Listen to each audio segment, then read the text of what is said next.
అదే సమయంలో మొట్టమొదటిసారి ఆర్గానిజమ్స్ లో స్కెలెటన్స్ డెవలప్ అవడం ప్రారంభించాయి. హంటింగ్ మొదలైంది. లైఫ్ మరింత డైవర్స్ గా మారడం ప్రారంభమైంది. సుమారు 540 మిలియన్ సంవత్సరాల క్రితం ఎర్త్ మీద లైఫ్ అకస్మాత్తుగా డైవర్సిఫై అవడం ప్రారంభించింది. ఈ పీరియడ్ ని కేంబ్రియన్ ఎక్స్ప్లోజన్ అంటారు. దీనికి ముందు భూమి పైభాగం మరియు లోపలి భాగం కూడా చాలా అన్స్టేబుల్ గా ఉండేవి. Super continent breakup, glacier erosion మరియు వాల్కానిక్ యాక్టివిటీ వల్ల భూమి పైభాగం మరియు సముద్రాలు చాలా డిస్టర్బ్ అయ్యాయి. ఎర్త్ కోర్ లో లిక్విడ్ ఐరన్ నిరంతరం మూవ్ అవుతూనే ఉంటుంది. అది ఎర్త్ మ్యాగ్నెటిక్ ఫీల్డ్ ని క్రియేట్ చేస్తుంది.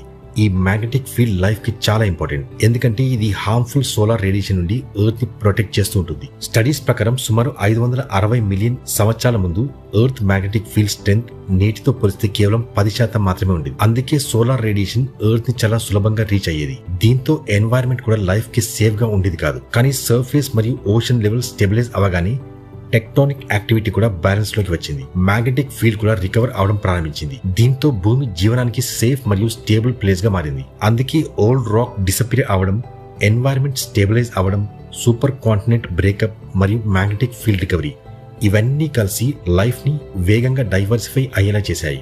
అంటే missing rock layers, super continent breakup మరియు మ్యాగ్నెటిక్ ఫీల్డ్ రికవరీ ఇవన్నీ ఎర్త్ హిస్టరీని షేప్ చేసిన మేజర్ ఈవెంట్స్. ఇవి కాంప్లెక్స్ లైఫ్ ఇవాల్వ్ అవడానికి పర్ఫెక్ట్ కండిషన్స్ ని క్రియేట్ చేశాయి. గ్రేట్ అన్కన్ఫర్మిటీ ఇప్పటికీ జియాలజీలో ఒక పెద్ద మిస్టరీగానే ఉండిపోయింది. దానిపై రీసెర్చ్ ఇంకా కొనసాగుతూనే ఉంది. శాస్త్రవేత్తలు కొత్త టెక్నాలజీస్ మరియు న్యూ మెథడ్స్ ఉపయోగించి ఈ మిస్సింగ్ 1 బిలియన్ ఇయర్స్ రికార్డ్ వెనుక ఉన్న నిజాన్ని అర్థం చేసుకోవడానికి ఇప్పటికీ ప్రయత్నిస్తూనే ఉన్నారు.